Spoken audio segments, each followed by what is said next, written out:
I've seen my people suffer, while thieves in power grow rich.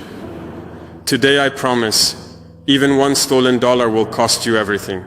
This is the story of Captain Traoré, a leader who dared to declare war on corruption in a country where stealing public money had become as routine as the sunrise. It's a tale of courage, precision, and a promise to the people. If you're a minister and you steal even $1, you'll pay a price. By the end of this story, you'll be wondering, is this a true revolution, or is it something else entirely? Let's dive into the heart of Burkina and find out. It started like any other morning in Ouagadougou. Civil servants filed into government. Offices, markets buzzed with early shoppers, and the city's rhythm pulsed as always. But by mid-morning, whispers began to spread. Something was wrong. Phones were going silent. Social media lit up with cryptic posts. Unmarked vehicles were spotted pulling up to the homes of powerful people, former finance directors, customs officials, procurement officers, even ministers who had long acted untouchable. In a single breathtaking moment, Burkina's government launched a massive operation. Dozens of officials were arrested in a coordinated sweep that caught the nation by surprise. This wasn't a small crackdown targeting a few low-level clerks. It was a bold, deliberate strike at the heart of a system that had bled the country dry for decades. Court clerks handed out sealed warrants. Military units moved into government buildings, and prosecutors armed with stacks of evidence, bank statements, private messages, government ledgers began their work. The people of Burkina were stunned. For years, they had watched their leaders grow rich, while schools crumbled, hospitals ran out of medicine, and roads turned to dust. Everyone knew who the thieves were, but no one thought they'd ever face justice. Now, in one dramatic day, the impossible was happening. The nation held its breath, waiting to see what would come next. At the center of this storm was an elite investigative unit reporting directly to Captain Traoré. This wasn't your typical anti-corruption commission full of big talk and no action. This was a war room. A team of sharp, relentless investigators who worked in secret, piecing together evidence like detectives in a high-stakes crime drama. Their mission was clear: track down every stolen dollar, freeze every hidden bank account, and dismantle the networks that had allowed corruption to thrive under every government for generations. These investigators were no ordinary team. They had access to everything: government records, private communications, international banking data. For months, they had been watching, waiting, and building airtight cases. They knew who was stealing, how they were doing it, and where the money was going.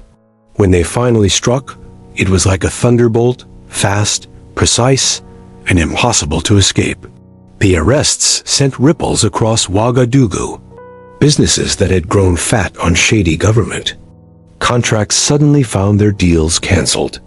High-end cafes, once packed with well-connected officials sipping imported tea, sat empty. Civil servants stopped answering calls from unknown numbers, afraid they might be next. It was as if corruption itself had been declared a fugitive, and no one wanted to be caught hiding it. That evening, Captain Traoré appeared on national television. He wasn't dressed in his military uniform, which surprised many. Instead, he wore a simple civilian outfit, his face calm, but his words sharp as a blade. He spoke about the betrayal Burkina had suffered. A betrayal not from enemies abroad, but from its own leaders. He didn't name names. He didn't need to. Every person watching knew exactly who he meant. Ministers who built mansions overnight. Officials who drove luxury SUVs, while schools had no chairs. Families who lived like royalty, while hospitals had no power. Traoré made a promise that sent chills through every government office, from the capital to the smallest villages. Every stolen dollar would be recovered, no matter where it was hidden or who had taken it. This wasn't just a speech. It was a declaration of war on corruption, and it was about to change everything. What made this crackdown so extraordinary wasn't just its scale. It was its precision. This wasn't a wild, chaotic raid. It was surgical, like a skilled surgeon cutting out a disease. Files were matched perfectly. Testimonies were cross-checked. There were no leaks to tip off the targets. No premature news stories to ruin the plan. For months, Traoré's team had been watching the nation's bloodstream, tracking every dollar that flowed into the wrong hands. When they moved, they cut with deadly accuracy, got the people of Burkina watched in awe. For years, they had seen the signs of corruption all around them. A minister's new estate, a government car at a private celebration, a hospital with no lights, while billions vanished into foreign bank accounts. Everyone knew who was stealing, but no one believed they'd ever face consequences. Now, something almost mythical was happening. Justice was real, and it was happening right in front of them. As the arrests continued, a question began to grow in people's minds. If this was just the beginning, what else was out there? How deep? Did the corruption go? Who else was involved? And most importantly, how far was Captain Traoré willing to take this fight? In markets, homes, and workplaces, people whispered to each other, their voices a mix of hope and disbelief. Could this really be happening? Was Traoré serious? Or was this just another show that would fade away? The nation was on edge, caught between excitement and fear. They wanted to believe in this new dawn, but they had been burned before. Promises of reform had come and gone, leaving the powerful untouched and the people disappointed. This time, though, felt different. The arrests weren't just for show. The evidence was real. The consequences were visible. But the biggest changes were still to come. The arrests were only the first shot in Traoré's war on corruption. What came next was even bolder. A complete overhaul of how power works in Burkina. In the days after the dramatic crackdown, as the country buzzed with rumors and excitement, Traoré's government issued a series of emergency decrees. These weren't vague policy papers or promises for the future. They were immediate, binding laws that would reshape the nation from the ground up. Traoré wasn't just shaking the tree, he was digging up the roots. These new laws were like a sledgehammer, smashing through the systems that had protected corruption for decades.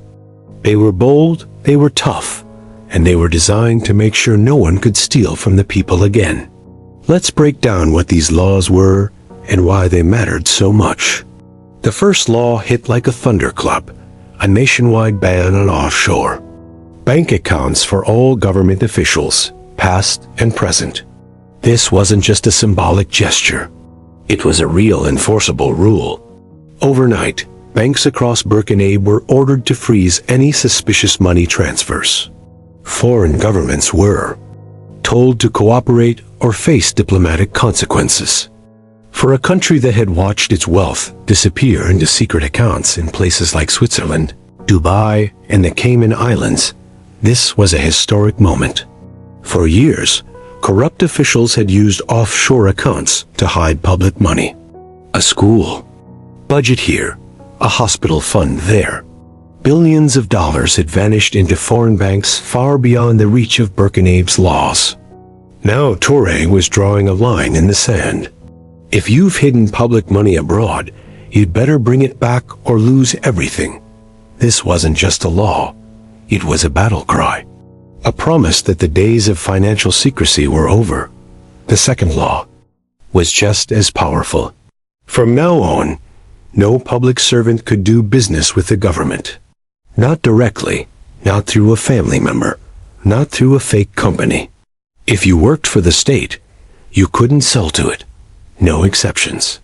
This rule struck at the very heart of how corruption worked in Burkina. For decades, corrupt officials had used a clever trick. They'd set up companies under their siblings' names or create shell corporations with no real address. These companies would win government contracts, building bridges, supplying schools, delivering medicine, and the profits would flow back to the officials. It was a hidden highway for corruption, paved with fake invoices and ghost projects. By banning these deals, Traoré was tearing up that highway and building a wall in its place. Imagine the impact. A minister who once funneled millions through a fake construction company was now cut off. A procurement officer who inflated prices to pocket the difference was out of business. This wasn't just rule-making. It was sabotage against a system built on greed. The third law was the most personal and provocative of all.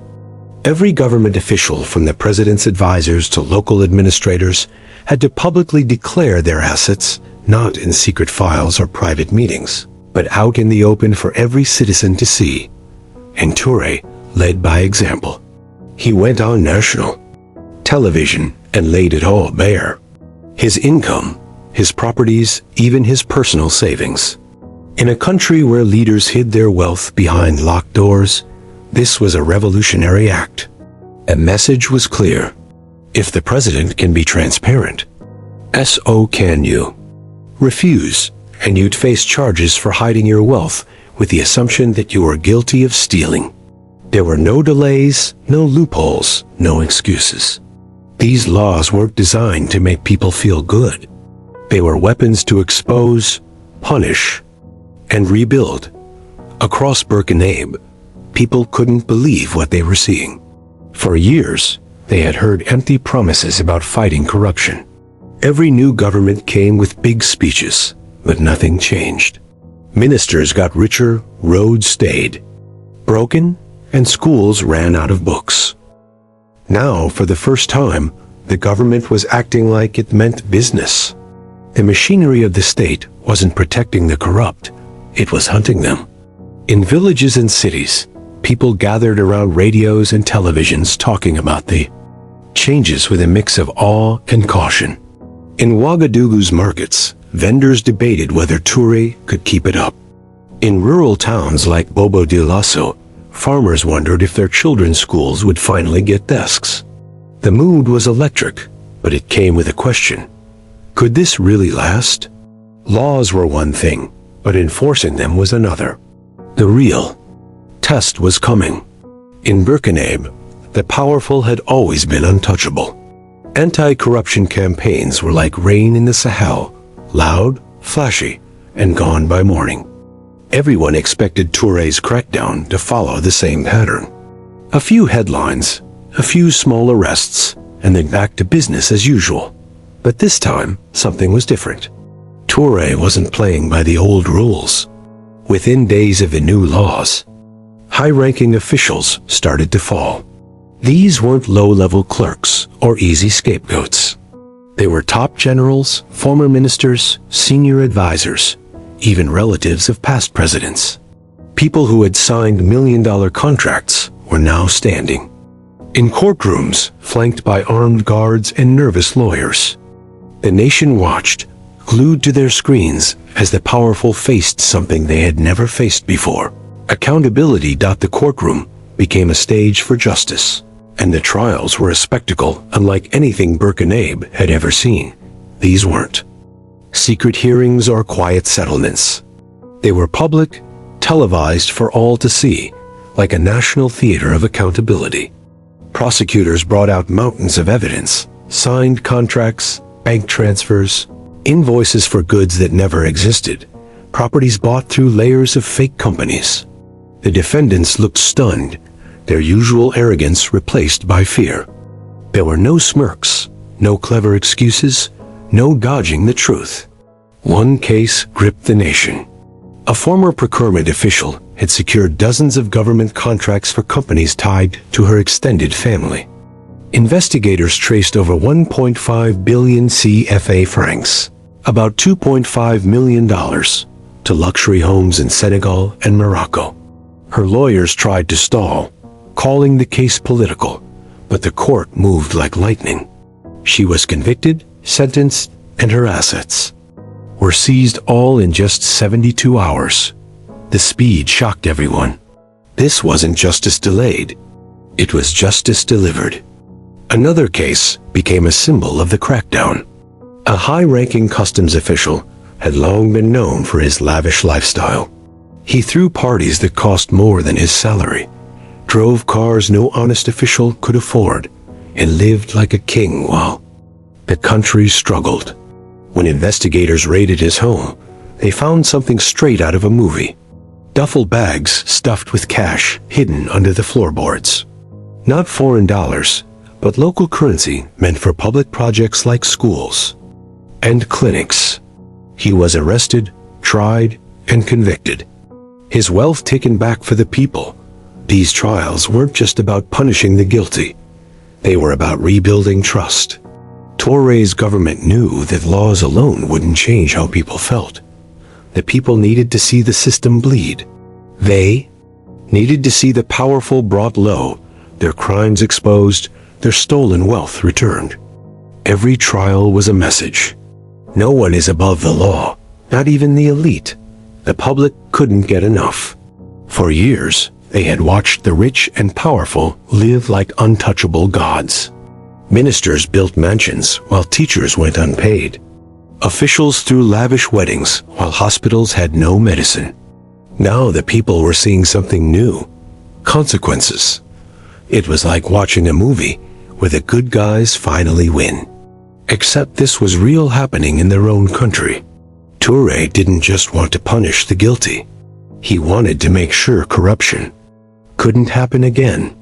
To do that, he set up new systems to catch problems before they started. Every major government department got a shadow unit, a team of auditors who reported directly to the president. These weren't friendly accountants looking the other way. They were trained watchdogs with the power to stop suspicious deals in real time. The government also launched an anonymous hotline. Civil servants could now report shady activity in their departments without fear of retaliation. If they saw a contract that didn't add up or a boss acting strange, they could call the hotline and their identity would be protected. This created a new kind of culture, not one of fear, but one of accountability. For the first time, the people in power were the ones looking over their shoulders, worried about getting caught. Locking up corrupt officials was one thing, but it didn't fix the damage they had caused. Stolen money doesn't build schools, pave roads, or power hospitals. The people of Burkina didn't just want justice. They wanted their money back. That's when Traoré shifted his focus from arrests to recovery. This was the hardest part of the fight, and it was about to get dangerous. Behind closed doors, a special task force was formed. This wasn't a group of loud politicians making speeches. It was a team of financial experts, cyber investigators, and international lawyers working in total secrecy.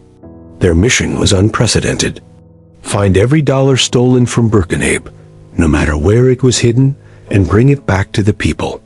Tracking stolen wealth was like chasing a ghost. The money didn't sit in bank accounts labeled corrupt official. It was hidden in a maze of fake companies, sham charities, and luxury purchases across the globe. One audit traced millions from a school construction budget to a beachfront villa in southern Spain. Another found fake medical supply contracts that funded shopping sprees in Qatar. The sums were staggering, but the paper trails were real. Traoré's team didn't waste time.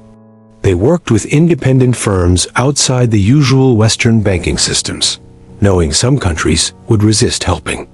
They reached out to nations like Turkey, the UAE, Russia, and emerging partners in Asia who were more willing to cooperate without preaching.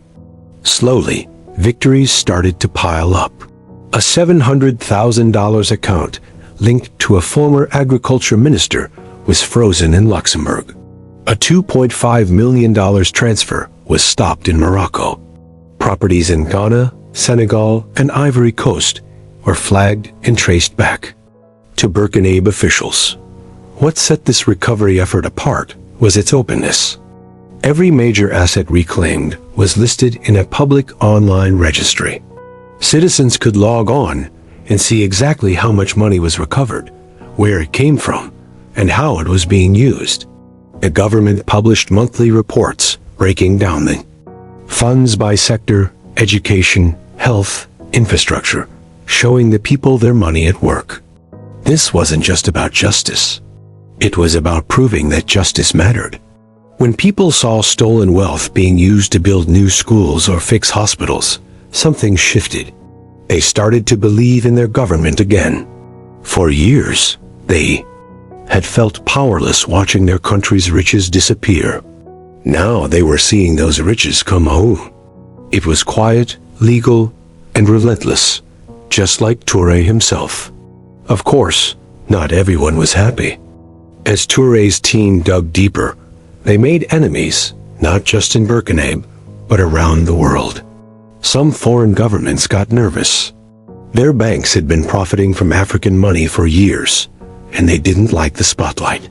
There were quiet complaints, diplomatic delays, even visa problems for Burkina's investigators trying to follow leads abroad.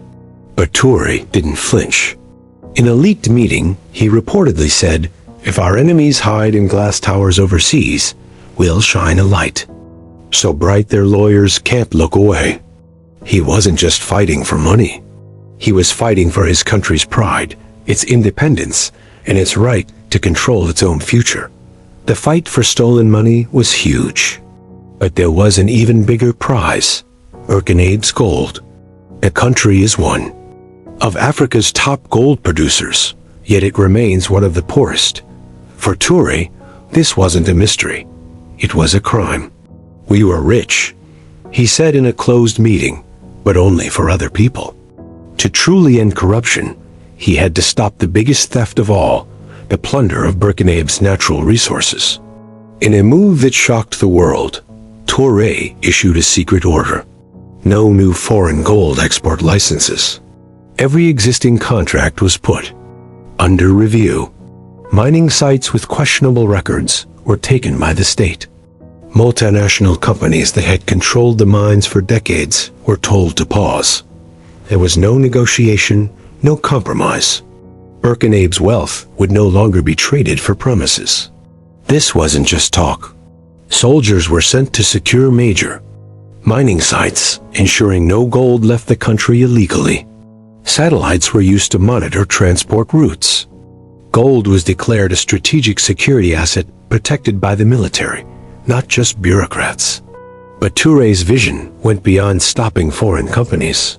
He wanted to build something new, a state-owned gold refinery, the first in Burkina's history. This refinery was a game changer. Instead of exporting raw gold and losing billions in processing fees, Burkina would refine its own gold, set its own prices, and keep the profits. It was more than a building.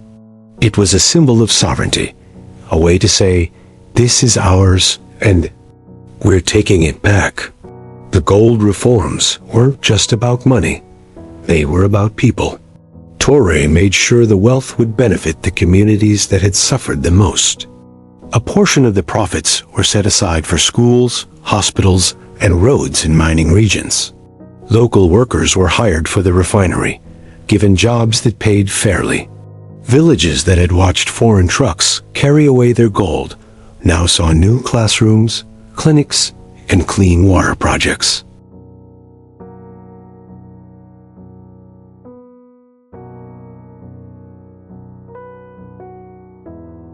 This was economic decolonization in its truest form. For centuries, Burkina's wealth had been taken by outsiders. First colonial powers, then corporations. Now the people were taking it back. The ground beneath their feet finally felt like it belonged to them. The mining companies didn't go quietly. They lobbied foreign governments, spread stories about Burkina being unstable, and warned of sanctions. International mining groups published reports painting Traoré as a dangerous nationalist. But inside the country, the mood was different. For once, the people felt like they were winning. Their gold, their future was in their hands, not in the hands of foreign corporations or corrupt officials. As the dust settles on locked bank accounts, fallen ministers, and reclaimed mines, one question looms large. Can this last? Captain Traoré has done what few leaders have dared. He's taken on the powerful, exposed their crimes, and given the people a reason to hope. But revolutions are fragile.